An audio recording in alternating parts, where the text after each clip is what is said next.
कहानी मम्मी का फ्रेंड। आज जब अर्चना इवनिंग वॉक से घर लौटी तो उनके साथ एक सज्जन भी थे जो अर्चना के ही हम उम्र थे। अर्चना अपनी बहू सांची से उस सज्जन का परिचय कराती हुई बोली, सांची, ये हैं विवेक गुप्ता, मेरे कॉलेज फ्रेंड। यह सुन सांची को हैरानी और मिश्रित खुशी दोनों हुई। इतने सालों में कभी भी अर्चना ने इस नाम का जिक्र नहीं किया था। हाँ, सांची की शादी के वक्त अवश्य कुछ महिलाओं से अर्चना ने सांची को यह कहकर मिलवाया था कि ये मेरी स्कूल और कॉलेज फ्रेंड है, लेकिन उनमें कोई भी पुरुष मित्र नहीं था। सांची ने तो कभी सपने में भी नहीं सोचा था और न उसे कभी ऐसा लगा कि उसकी सासू माँ का भी कोई पुरुष मित्र होगा या हो सकता है। यहाँ इस भोपाल शहर में अर्चना की कुछ सहेलियाँ ज़रूर थीं जो अक्सर घर आती जाती रहती थीं, लेकिन वे सभी आस पड़ोस की महिलाएं और अर्चना के स्वर्गवासी पति के मित्र व सहकर्मी की पत्नियां ही थीं जिन्हें सांची बहुत अच्छी तरह से जानती थी।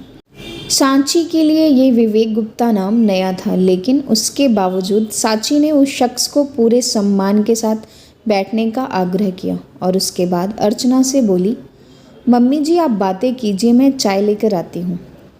सांची इतना कहकर मुड़ने ही वाली थी कि अर्चना बोली, सांची, चाय केवल मेरे लिए ही लाना, विवेक के लिए ब्लैक कॉफ़ी ले आओ। ऐसा कहकर अर्चना हंसती हुई विवेक की ओर देखकर बोली, क्यों, ठीक कह रही हूँ ना। इस पर विवेक भी हंसता हुआ बोला, अरे वाह अर्चू, आज भी तुम्हें मेरी पसंद याद है। अर्चना भी चहकती हुई बोली, हाँ भला कैसे भूल सकती हूँ, कॉलेज कैंटीन में हमने घंटों जो साथ बिताए हैं। अर्चना का इतना कहना था कि दोनों ठहाके मारकर हंसने लगे। विवेक के मुंह से अर्चू और अर्चना से कॉलेज कैंटीन सुनकर कुछ पल के लिए सांची के पाँव की गति स्वतः ही धीमी हो गई और उसके कान खड़े हो गए। इधर अर्चना और विवेक इस बात से बेखबर कॉलेज में बिताए अपने दिनों का स्मरण करके आनंदित हो रहे थे। उधर सांची किचन में ज़रूर थी, परंतु उसका पूरा ध्यान हॉल में बैठे विवेक और अर्चना की बातों की ही ओर था। यह अलग बात थी कि उसे दोनों के बीच होते वार्तालाप ठीक से सुनाई नहीं दे रहे थे, केवल हंसने की ही आवाज़ ही सांची के कानों तक पहुंच रही थी। चाय, कॉफ़ी और कुछ नमकीन के साथ जब सांची हॉल में पहुंची तो उसने देखा अर्चना और विवेक बिंदास किसी बात पर हंस रहे हैं। अर्चना के चेहरे पर ऐसी हंसी सांची तभी देखती जब अर्चना की स्कूल व कॉलेज फ्रेंड मालिनी आंटी अर्चना से मिलने आती, वरना बाकी लोगों के संग मिलकर अर्चना के होठों पर मुस्कान तो ज़रूर होती, किंतु यह बेबाकपन और बिंदास हंसी कभी दिखाई नहीं देती। आज अर्चना की आंखों में चमक और चेहरे पर निश्चल हंसी थी। यह देख सांची को समझने में वक्त नहीं लगा कि जो शख्स उसकी सासू माँ के साथ बैठा है वह उसकी सासू माँ का सच्चा व गहरा मित्र है, क्योंकि सांची यह बात भली बात जानती थी कि कोई भी इंसान दिल खोलकर केवल अपने सच्चे दोस्त के समक्ष ही हंसता या फिर रोता है। काफ़ी देर गप्पे मारने के पश्चात विवेक बोला, अच्छा अर्चू, अब मैं चलता हूँ, कल मिलते हैं इवनिंग वॉक पर। इतना कहकर विवेक ने दरवाजे का रुख किया और अर्चना अपने कमरे की ओर निकल गई। विवेक का घर से बाहर निकलता हुआ देख और उसी वक्त अर्चना का बेटा यानी सांची के पति संदीप का आना हुआ। अपने घर से किसी अनजान व्यक्ति को निकलता देख संदीप को थोड़ा आश्चर्य हुआ। घर के अंदर आते ही संदीप ने सांची से पूछा, ये हमारे घर से अभी अभी जो बंदा बाहर गया वो कौन था? संदीप का ऑफिस बैग अपने हाथों से लेती हुई सांची बोली, ये विवेक गुप्ता जी थे, मम्मी जी के कॉलेज फ्रेंड। यह सुनते ही संदीप के चेहरे का भाव थोड़ा बदल गया और वह आश्चर्य से बोला, मम्मी के फ्रेंड विवेक गुप्ता, यह नाम तो पहले कभी सुना नहीं। लेकिन ये आए क्यों थे? ये आए नहीं थे, मम्मी जी इन्हें लेकर आई थी। लेकिन क्यों?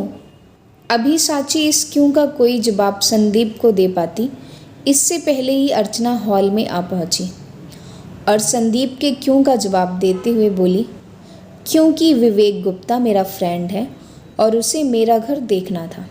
अर्चना से यह जवाब सुनकर संदीप स्वयं को संयमित करते हुए बोला, आपका फ्रेंड? लेकिन मम्मी, आज से पहले तो ये हमारे घर कभी नहीं आए और ना ही आपने कभी इनकी चर्चा की, फिर आज अचानक। इतना कहकर संदीप बीच में ही रुक गया। तभी अर्चना संदीप की बातों व आंखों से संदेह देखकर बोली, अचानक नहीं बेटा, पिछले 1 हफ्ता से विवेक को मैं घर लाने की सोच रही हूँ, लेकिन ऐसा नहीं हो पा रहा था। आज समय मिला तो सोचा ले चलती हूँ। और रही बात पहले कभी विवेक के जिक्र न करने की, तो ऐसा है कि कभी कोई प्रसंग ही नहीं आया कि मैं विवेक की चर्चा करती। और वैसे भी कॉलेज के बाद विवेक आउट ऑफ इंडिया चला गया और मेरी शादी हो गई। अब जाकर मिला है इतने सालों बाद। तुम्हें पता है, विवेक भी हमारी ही सोसाइटी के एक विंग में अपने बेटा और बहू पोती के साथ रहता है। अर्चना अपने बेटे संदीप को कुछ इस तरह से सफाई दे रही थी मानो उसने विवेक को घर बुलाकर कोई गुनाह कर दिया।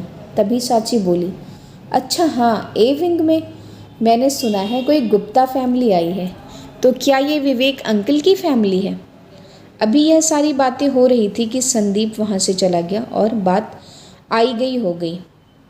अब रोज़ इवनिंग वॉक पर अर्चना और विवेक का सोसाइटी पार्क पर मिलना, बातें करना, साथ वक्त गुजारना अर्चना के बेटे संदीप को नागवार गुजरने लगा। और वही स्थिति विवेक के बेटा बहू दोनों की थी। उन्हें भी अर्चना और विवेक की दोस्ती अपनी बदनामी से ज़्यादा कुछ नहीं लग रही थी। संदीप ने सांची से कई बार कहा कि वह अर्चना को विवेक गुप्ता से दूर रहने को कहे, लेकिन सांची हर बार संदीप की बातों को अनसुना कर देती, क्योंकि उसे कभी भी नहीं लगा कि अर्चना और विवेक की दोस्ती में कुछ गलत है। सोसाइटी में भी अब अर्चना और विवेक को लेकर कानाफूसी और तरह तरह की बातें होने लगी, जो उड़ती हुई दोनों परिवारों के कानों तक भी पहुंचती।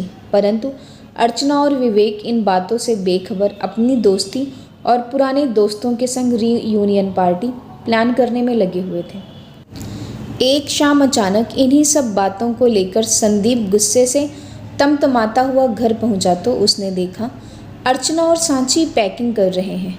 यह देख संदीप गुस्से में सांची से बोला, यह सब क्या हो रहा है? तुम ये मम्मी का सूटकेस क्यों पैक कर रही हो? संदीप को इस प्रकार गुस्से में देख उसे शांत कराती हुई सांची प्यार से समझाते हुए संदीप से बोली, मम्मी जी सागर जा रही हैं रीयूनियन पार्टी के लिए। यह सुनते ही संदीप का पारा चढ़ गया और वह ऊंची आवाज़ में बोला, उस विवेक गुप्ता के साथ? मम्मी, आपका दिमाग तो ठिकाने पर है, ज़रा सोचिए, लोग क्या कहेंगे? आपको कुछ पता भी है सोसाइटी में आपके और विवेक गुप्ता के बारे में लोग क्या क्या बातें कर रहे हैं? अपनी नहीं तो कम से कम हमारी इज्जत का तो ख्याल कीजिए। अभी संदीप अपने मन की भड़ास अर्चना पर निकाल ही रहा था कि विवेक के बेटा बहू अमिता और साक्षी भी अर्चना के घर आ धमके और अर्चना को भला बुरा कहने लगे। विवेक का बेटा अमित अर्चना पर आरोप लगाते हुए बोला, मेरी मम्मी को दिवंगत हुए सालों बीत गए, लेकिन मेरे पापा ने कभी भी किसी औरत की तरफ आंख उठाकर नहीं देखा और आज आपसे मिलते ही अपना मान सम्मान सब भूलकर हमारी मुंह पर कालिख पोतकर आपके साथ सागर जाने की तैयारी कर रहे हैं। अर्चना का अपना बेटा संदीप भी दूसरे लोगों की कई बातों में आकर अपनी मां का अपमान कर रहा था। सब मिलकर अर्चना पर लांछन लगाने लगे और उसके चरित्र पर उंगली उठा रहे थे। अर्चना डबडबाई आंखों से खुद को कटघरे में खड़े किसी मुजरिम की तरह चुपचाप सब सुन रही थी। यह देखकर सांची से रहा नहीं गया और वह चीखती हुई बोली, बस करिए, आप में से किसी को भी इस तरह मम्मी जी पर लांछन लगाने का कोई अधिकार नहीं है।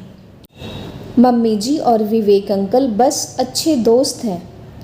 जब एक स्त्री माँ हो सकती है, बेटी हो सकती है, बहन हो सकती है, प्रेमिका और पत्नी भी हो सकती है, तो दोस्त क्यों नहीं? और वह क्यों अपने दोस्त के साथ कहीं नहीं जा सकती है? सांची से यह सब सुन विवेक की बहू साक्षी की भी आंखें खुल गई।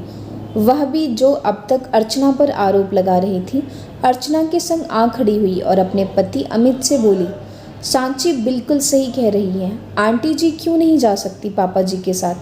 जब आप अपनी रीयूनियन पार्टी में अपनी फ्रेंड शिल्पा के साथ जा सकते हो, तो पापा जी आंटी जी के साथ क्यों नहीं जा सकती हैं? सांची और साक्षी को अर्चना के पक्ष में देखकर संदीप बौखला गया और गुर्राता हुआ बोला, बंद करो तुम दोनों अपना ज्ञान का पिटारा। ईश्वर आराधना और हरि भजन करने की उम्र में अपने पुरुष या महिला मित्र के साथ घूमना फिरना शोभा नहीं देता और ना ही एक माँ को पुरुष मित्र बनाने की इजाज़त हमारा समाज देता है। संदीप के संकीर्ण विचारों को सुनकर अर्चना का हृदय द्रवित हो उठा। उसकी आंखों से अब तक ठहरा पानी बह निकला और वह अपना सूटकेस पैक करते हुए सोचने लगी कि कहने को तो हम 21वीं सदी के पुरुष हैं, लेकिन आज भी स्त्री पुरुष को लेकर हमारे समाज की मानसिकता में कोई बदलाव नहीं आया है। लेकिन अब बदलाव होगा। यदि हम बदलाव चाहते हैं तो हमें स्वयं बदलाव की ओर अपना पहला कदम आगे बढ़ाना होगा।